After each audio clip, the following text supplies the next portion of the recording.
البدع والأهواء، أهل البدع العقائدية وأهل البدع السياسية. نقول بيننا وبينكم السلف، بيننا وبينكم الكتب، كان فيقول البدع بيننا وبينكم الجنة. بسم الله الرحمن الرحيم. الحمد لله الذي أرسل رسوله بالهدى ودين الحق ليظهره على الدين كله وكفى بالله شهيدا، وأشهد أن لا إله إلا الله وحده لا شريك له إقرارا به وتوحيدا،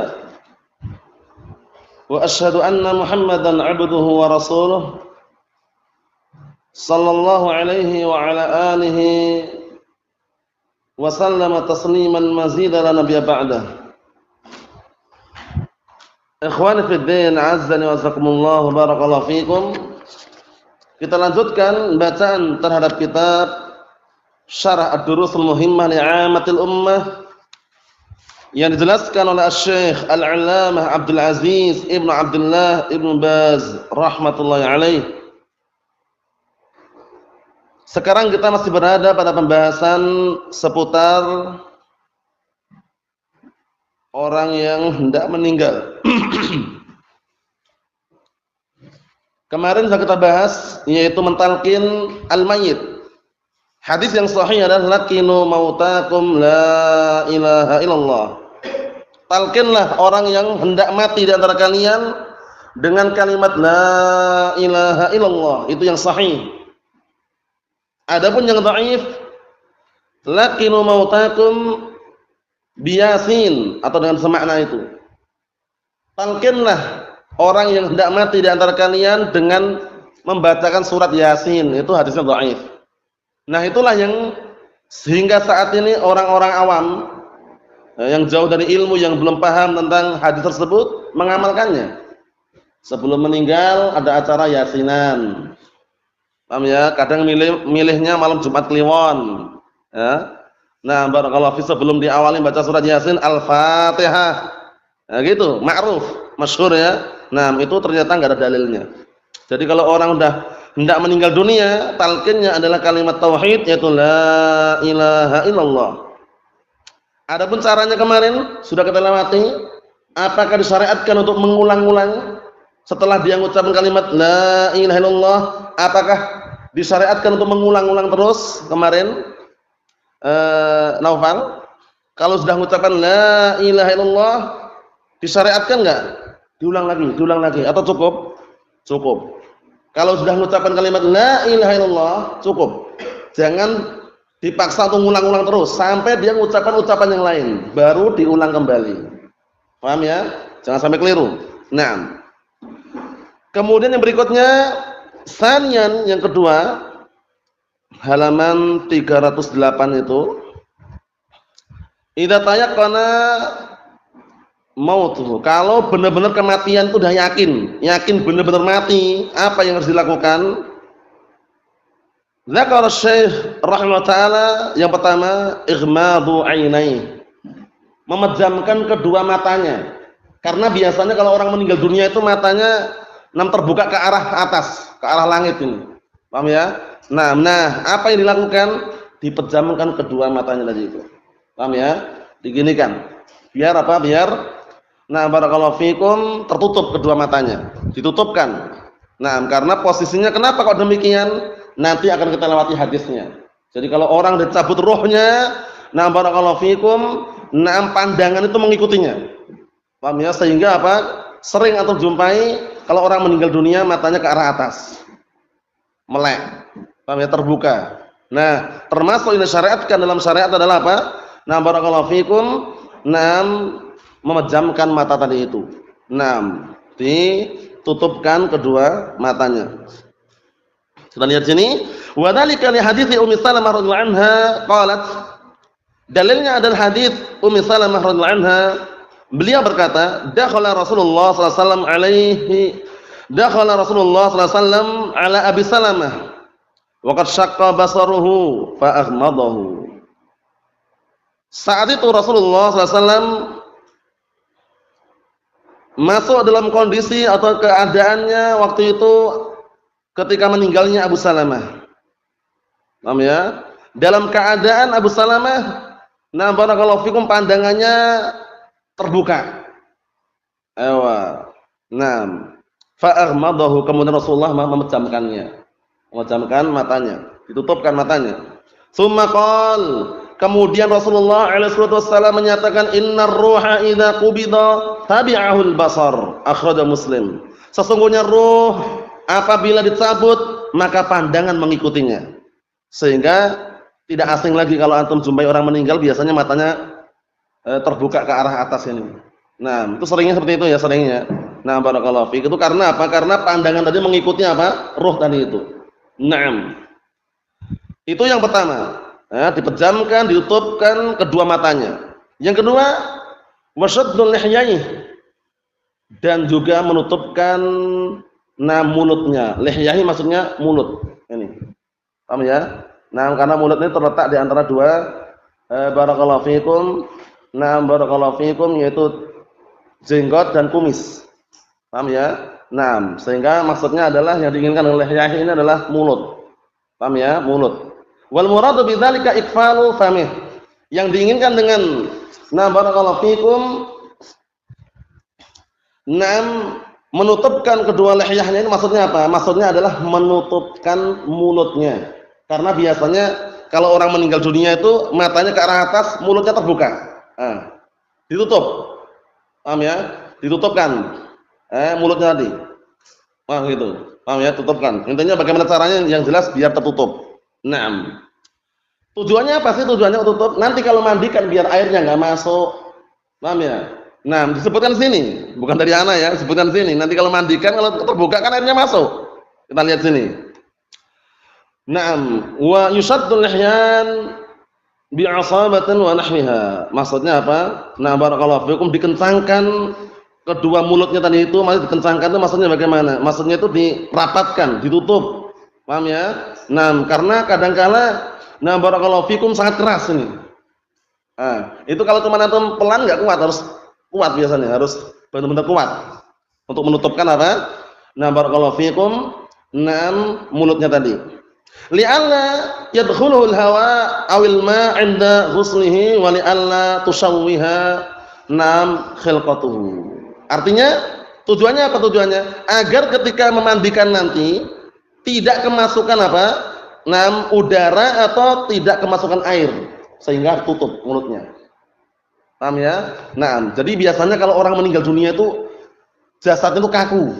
Paham ya? Nanti juga ada yang namanya apa? Talyin. Talyin itu dibikin lunak. Bagaimana caranya biar kayak lemes kembali gitu ya. Karena kalau kaku gitu kurang apa? Nanti kalau ingin memandikan atau mengkafani itu kurang enak juga. Paham ya? Nah, kita lihat sini.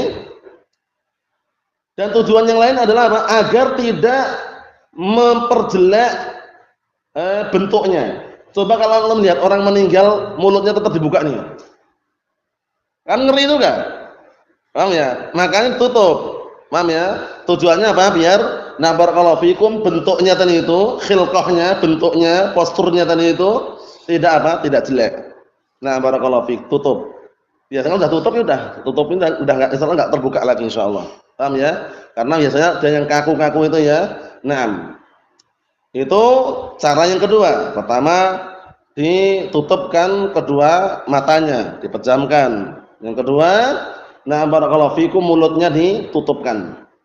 Yang ketiga, wa yudhafu ala ma dzakarahu Syekh talyinul mafasil khilal sa'atin min wafatihi, yaitu melunakkan persendian-persendian.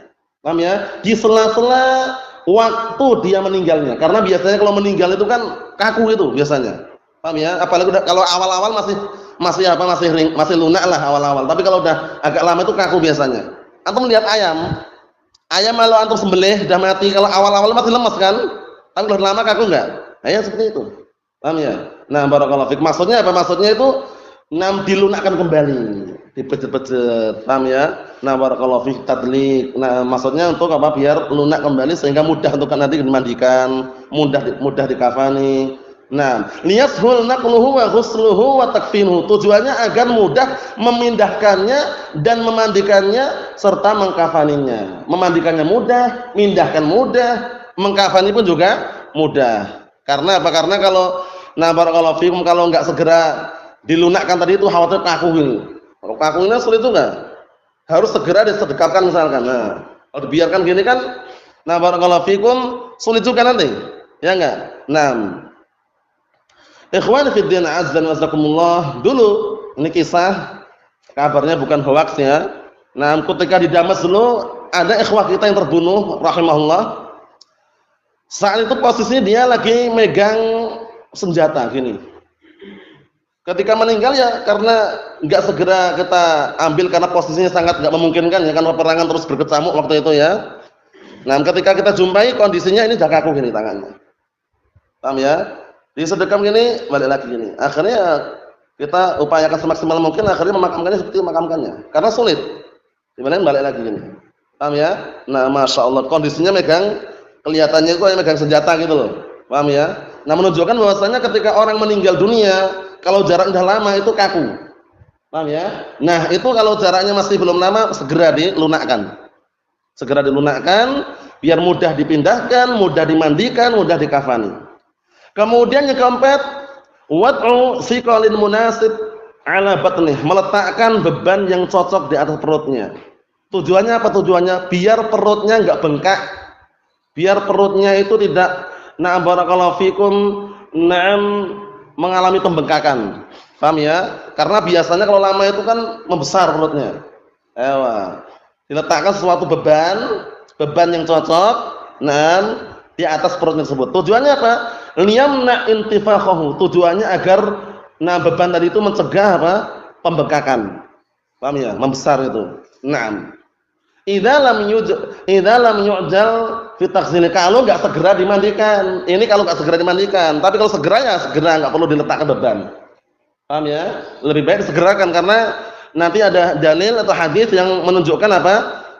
Barakallahu fikum untuk disegerakan kalau namanya penyelenggaraan jenazah itu segerakan. Asri'u bil janazah. Segerakanlah, percepatlah pengurusan jenazah kalian. Jadi jangan diperlambat, dibikin lambat, lama sampai berhari-hari. Paham ya? Barakallahu fikum, jangan. Hukum asalnya semakin cepat semakin bagus. Paham ya? Karena sudah beda alamnya. Paham ya? Barakallahu fikum, seperti itu. Ikhwani fi din azza wa jazakumullah wa barakallahu fikum. Kita lihat sini. Jadi kalau enggak segera dimandikan, di bagian perut diletakkan beban yang cocok dengan batu yang besar juga. Ya, yang cocok aja kira-kira nanti perutnya itu enggak bengkak itu.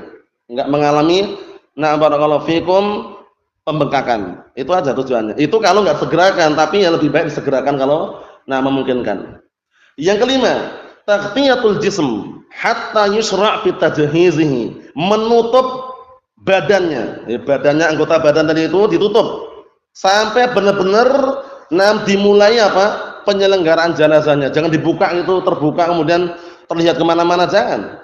Ditutup. Paham ya? Tutup, dah siap dimandikan, siap dikafani, siap misalkan. Seperti itu, ditutup. Jangan dibiarkan jadi bahan tontonan atau semisalnya, jangan. Li hadits Aisyah radhiyallahu anha, dikarenakan hadis Aisyah radhiyallahu anha, anna Rasulullah sallallahu alaihi wasallam hina tuwfiya sujiya. Rawahu Syaikhan. Artinya apa? Dahulu Rasulullah sallallahu alaihi wasallam ketika beliau meninggal dunia, beliau sujiya. Sujiya itu diletakkan kain di atas badan beliau. Paham ya maknanya itu? Jadi barakallahu fikum, wad'ul qumsan atau syai' fawqah, diletakkan semacam kain di atas beliau untuk menutupi. Paham ya? Untuk menutupi. Itu yang kelima. Yang keenam, al-isra' fi tajhizihi. Bersegera untuk Untuk memproses penyelenggaraan jenazah. Disegerakan. Jangan ditunda-tunda. Paham ya? Jangan ditunda-tunda. Barakallahu fikum, seperti itu. Disegerakan. Liqaulihi sallallahu alaihi wasallam, dikarenakan sabda Rasulullah sallallahu alaihi wasallam, asri'u bil janazah fa in taku salihatan fa khairun tuqaddimunaha ilaihi wa in taku siwa dzalik fa syarrun tad'unahu an riqabikum, muttafaqun alaih. Segerakanlah, percepatlah penyelenggaraan jenazah. Paham ya? Disegerakan, mulai dimandikan, dikafani, kemudian dimakamkan segera. Nah, kenapa? Jika jenazah tersebut adalah orang yang baik, yang saleh, paham ya, baik, maka kebaikan yang kalian Yang kalian percepat untuk Untuk sampai kepadanya. Paham ya? Jadi kebaikan akan segera sampai kepada si mayit tadi itu. Segerakan. Wa in taqsima dzalik, kalau seandainya jenazah tersebut orang yang tidak baik, orang yang jelek, maka kejelekan yang kalian letakkan dari pundak-pundak kalian. Paham maksudnya ya? Nah, disegerakan. Jangan tertunda-tunda karena sampai sehari 2 hari ya kan. Nunggu keluarganya. Kalau keluarganya tercepat enggak masalah. Tapi kalau keluarganya lama, ya dikomunikasikan bagaimana caranya biar biar tidak terlalu lama nunggunya. Karena Karena kadang kalau sehari 2 hari udah lain udah. Paham ya? Ya komunikasi mungkin taruhlah yang meninggal itu di Jawa misalkan. Keluarganya masih di Sumatera, di Aceh misalkan, atau di Papua sana misalkan. Kemudian sangat sulit transportasinya misalkan. Nah, barakallahu fikum, bagaimana caranya biar tetap dipercepat.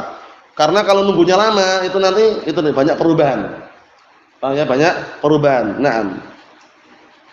Ikhwani fid din, azza wa jazakumullah wa barakallahu fikum. Sebagai kisah juga, dulu ketika saudara-saudara kita rahimahumullah terbunuh ketika perang melawan Syiah Rafidhah di Damaj, itu kadang-kala kita mengambil jenazah mereka hingga 1 pekan. 1 pekan kurang lebihnya itu baru bisa diambil. Paham ya? Bukan karena orangnya, jenazahnya enggak ada, cuman kita enggak memungkinkan karena diserang terus sama Syiah. Mau mengambil nanti di sniper, ditembak atau misalnya. Nah, biasanya kita ngambil ketika ada hudnah. Hudnah itu perdamaian sementara. Paham ya? Itu Masya Allah luar biasa dan banyak yang menyaksikan. Dan kita sendiri juga pernah menyaksikan, enggak bau. Masya Allah, sepekan ini kurang lebihnya. Jadi biasanya kan ya bau mayat lah, bau bangkai itulah, tapi enggak bau sama sekali. Subhanallah. Nah, barakallahu fikum, itu yang kita saksikan. Nah, barakallahu fikum waktu perang melawan Syiah Rafidhah al-kafarah al-fajarah, akfar minal yahud wan nasara. Syiah Rafidhah yang mereka adalah lebih kafir daripada orang Yahud wan nasara. Allahul musta'an. Kita doakan semoga mereka cepat hancur, sirna, dimusnahkan, karena tidaklah ada di suatu negara itu Syiah Rafidhah melainkan ingin berkuasa dan menghancurkan. Nah, barakallahu fikum, yang selain kelompoknya, mau ahlus sunnah atau yang semisalnya, terutama ahlus sunnah, musuh bebuyutannya Syiah Rafidhah wal iyad billah. Nah, hingga saat ini di Yaman, antum saksikan kabar, antum dengar bagaimana ikhwah kita terbunuh di penjara, kemudian barakallahu fikum mereka tetap berupaya menguasai Syiah Rafidhah. Allahul musta'an. Yang Syekhul Islam menyebutkan dengan semakna akfar minal yahud wan nasara. Syiah Rafidhah enggak usah ragu lagi, lebih kafir daripada Yahud wan Nasara. Allahul musta'an. Dalam kondisi seperti itu, ada sebagian masyayikh yang sangat disayangkan mengaku Ahlussunnah, mengatakan ikhwanuna. Paham ya? Syiah Rafidhah itu saudara kami katanya. La nastahil dima'at Rafidhah katanya. Kita tidak menghalalkan darahnya Syiah Rafidhah. Allahul musta'an. Hadahumullah. Muhammad al-Imam, Abdul Aziz al-Burai, paham ya, Utsman Salimi atau semisal mereka sependapat itu ya, mengatakan bahwasanya Syiah Rafidhah yang ada di Yaman itu adalah hukumah pemerintah katanya. Padahal pemberontak. Allahul musta'an. Sekedar selingan. Kesimpulannya bagaimana kesimpulannya? Kesimpulannya kalau memungkinkan jenazah itu disegerakan. Jangan ditunda-tunda lagi. Jangan ditunda-tunda lagi. Karena kalau jenazah itu adalah orang yang baik, maka kebaikan yang akan kita segerakan untuk sampai kepada orang tersebut. Kalau jenazah tersebut orang yang jelek, maka akan segera kita letakkan kejelekan dari pundak-pundak kita. Paham ya? Karena pada asalnya ketika menghantarkan jenazah ke makam, diapakan? Dipikul pada asalnya. Zaman sekarang banyak barakallahu fikum fasilitas yang dimudahkan, pakai ambulan atau yang semisalnya. Kalau memungkinkan jarak dekat, lebih afdal dipikul. Paham ya? Nah, barakallahu fikum, caranya bergantian, tapi kalau enggak memungkinkan ya tidak masalah. Termasuk kemudahan yang Allah Taala berikan di zaman sekarang ini, yaitu misalkan di pelosok di gunung, makamnya di bawah, itu kan kadang-kala juga sulit juga. Tapi kalau zaman dahulu dipikul. Mau sulit enggak sulit, zaman dahulu dipikul. Nah, zaman sekarang kan pakai ambulan. Tinggal SMS, nanti datang sendiri. Nah, seperti itu. Yang ketujuh, al-mubadarah biqada'i dainihi in kana 'alaihi dainun. Penting ini, kadang orang meremehkan, menyepelekan. Apa yang ketujuh ini? Bersegera untuk membayarkan hutangnya kalau dia punya hutang. Jadi si mayit ini kalau punya hutang, jangan buru-buru bagi warisan. Ayo bagi warisannya. Hutangnya satu tumpuk kok. Paham ya? Nah, dikondisikan dulu hutangnya. Dia punya hutang enggak? Punya. Ya udah, bayar dulu. Jangan buru-buru bagi harta warisan. At-tarikah, harta peninggalan warisan itu dibagikan kalau sudah clear. Pertama hutang, kedua wasiat, ketiga untuk penyelenggaraan jenazah tadi itu. Paham ya? Kadang butuhkan kan gaji orang yang gali kuburan, gaji juga kadang. Iya kan? Jasa penggalian makam itu kadang ada juga. Kemudian nyewa ambulan, ya dari uang situ juga kalau nggak ada yang bayarkan. Paham ya? Uang peninggalan tadi itu. Paham? Setelah itu cek, punya hutang nggak? Oh iya, si fulan ninggalkan hutang. Berapa? Hutangnya 1M. Uang yang ditinggalkan hartanya 2M. Paham ya? Jadi harta peninggalannya 2M, hutangnya 1M. 1M lunasi dulu. Paham ya? Nah, segera dilunasi. Kenapa kok segera? Karena penghambat, hutang ini penghambat. Seharusnya tenang, tentram, langsung menikmati kenikmatan, tiba-tiba apa? Karena gara-gara hutang tertahan. Na'am barakallahu fikum wa la'iyatubillah. Jadi hutang jangan sepelekan. Sekecil apapun hutang, upayakan segera dikembalikan. Segera dilunasi. Kalau tidak mengharuskan, tidak darurat hutang, enggak usah hutang. Paham ya? Antum menghutangi orang lain enggak masalah. Kalau antum yang hutang, kondisikan. Jangan apa? Pura-pura, wah, kayaknya si fulan ini enggak butuh uang ini. Akhirnya tunda-tunda bayar hutang, itu malah kedzaliman. Paham ya? Matlul ghaniyyi dzulmun. Penundaan orang yang sudah kuat, orang yang sudah punya untuk bisa membayar hutangnya kalau ditunda-tunda, itu namanya kedzaliman. Jadi urusan antum tuh membalikan hutang, bukan melihat orangnya gitu loh. Orangnya kayaknya enggak butuh ini. Nanti ajalah bayarnya. Itu biasanya orang-orang gitu kan? Jangan.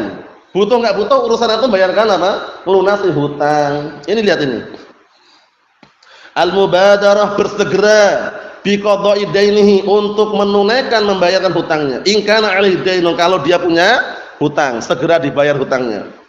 Li hadits Abi Hurairah radhiyallahu anhu, dikarenakan hadis Abi Hurairah radhiyallahu anhu, 'anil Nabi sallallahu alaihi wasallam, dari Rasulullah sallallahu alaihi wasallam, nafsul mu'min mu'allaqatun bidainihi hatta yuqda anhu. Rawahu Tirmidzi. Undur kitab Al-Mijazah. Kita lewati kemarin ya kitabnya. Nah, maksud rujukannya. Artinya apa artinya? Nah, jiwa seorang mukmin itu tergantung dengan hutangnya. Tergantung dengan hutangnya. Maksudnya apa? Nanti dipercepat ataukah diperlambat kenikmatan yang akan diberikan itu tergantung hutangnya. Orang yang mati syahid bukan sembarang lagi mati syahid, mati di medan peperangan melawan musuh, ternyata ada penghalang hutang, bayangkan. Itu nanti hutang itu yang akan menghalang-halangi. Untuk apa? Untuk dia mendapatkan kenikmatan yang seharusnya segerakan. Nah, kata Rasulullah, illa dain, kecuali hutang. Hutang itu bukan perkara sepele ya, banyak sekarang hutang kan, orang hutang santai, kembalikannya nanti gampang, ujung-ujungnya nggak dibalikkan, pura-pura nggak tahu, pura-pura lupa, ditagih, hutangnya mana akhir? Anak kita nggak punya hutang, gayanya gitu, padahal hutangnya banyak, paham ya? Banyak orang seperti itu modelnya, menyepelekan hutang, padahal ini lihat ini, disegerakan. Jiwa seorang mukmin tergantung dengan hutangnya, hatta yuqda anhu, sampai dilunasi hutangnya. Jadi jangan terburu-buru bagi warisan ya. Kalau terburu-buru bagi warisan keliru. Harta warisan sebelum dibagikan dicek dulu hutang punya enggak orangnya. Setelah punya hutang dicek lagi punya wasiat enggak dia. Oh punya wasiat, ya udah. Kalau punya wasiat, kalau ditentukan melebihi sepertiga misalkan, hanya sepertiga aja. Sisanya dikembalikan ahli waris. Paham ya? Setelah clear semuanya baru dibagikan warisannya.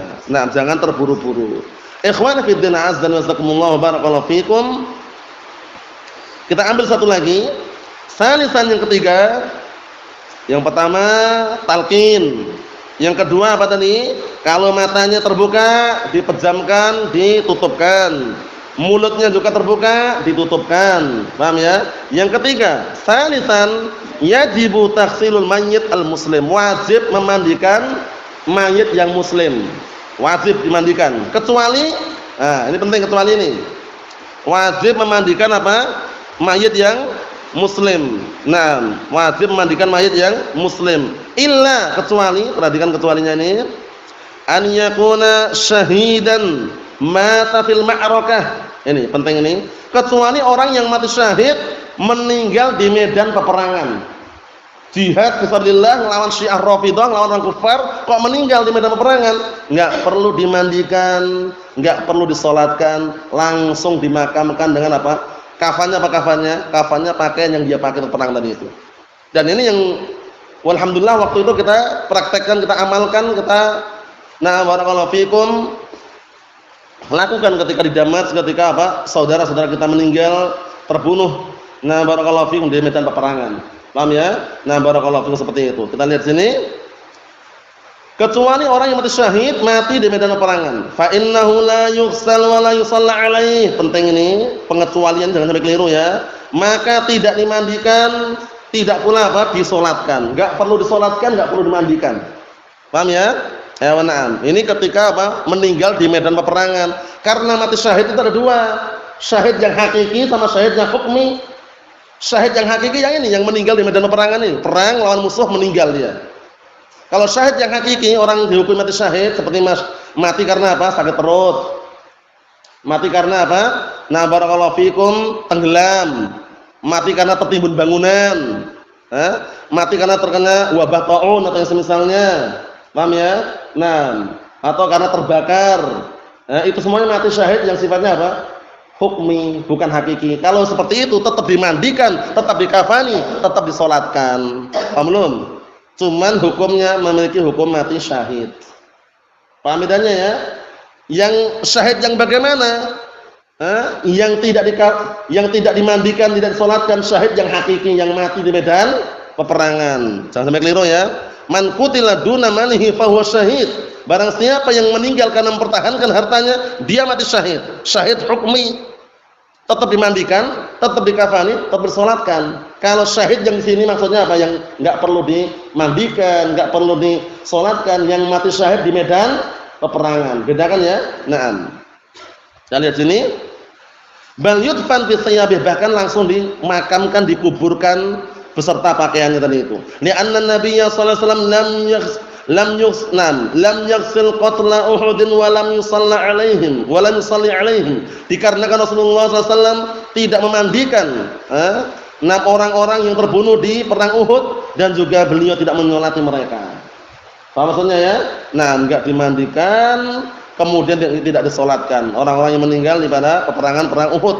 Tahun berapa perang Uhud kemarin yang kita lewati? Tragedi perang Uhud balas dendam terhadap kekalahan di perang Badr. Tahun berapa itu barakallahu fiik? Barakallahu fiikum. Antum ingat tahun berapa? 2 atau 3? 2 Hijriah? Yakin?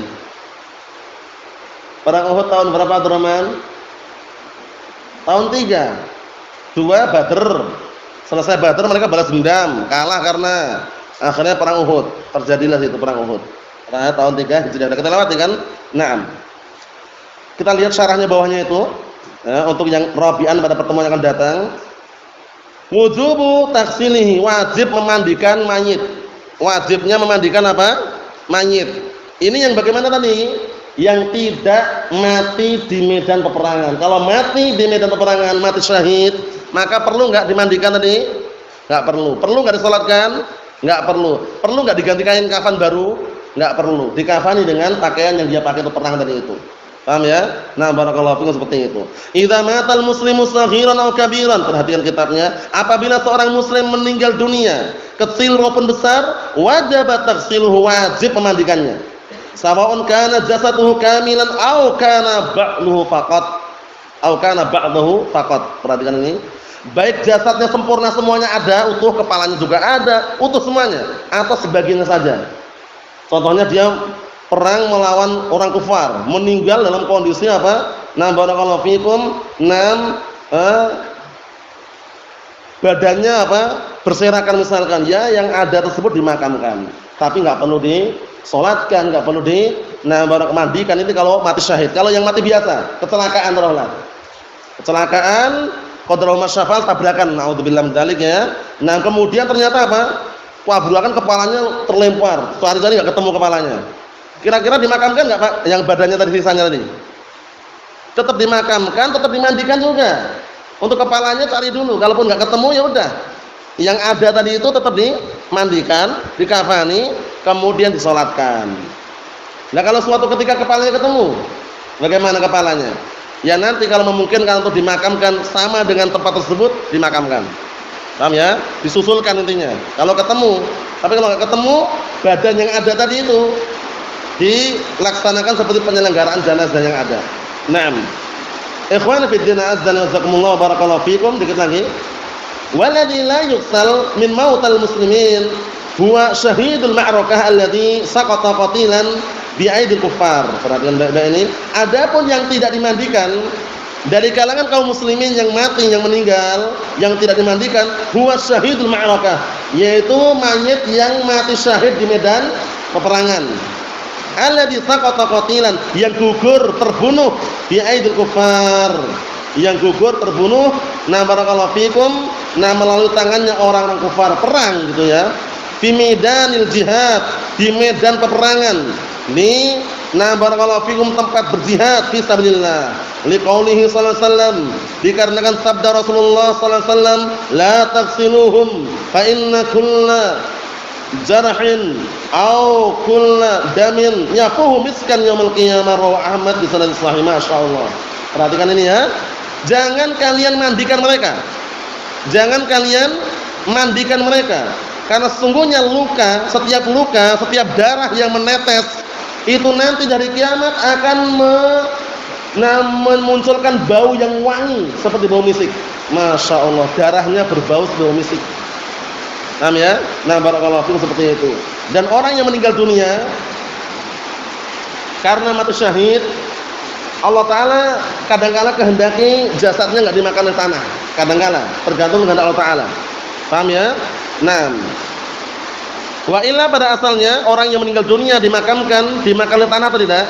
Wa kullu bani Adam ya'kuluhu turab illa ajbad dhanab. Semua bani Adam itu kalau sudah dimakamkan, dikebumikan, dimakan oleh tanah semuanya.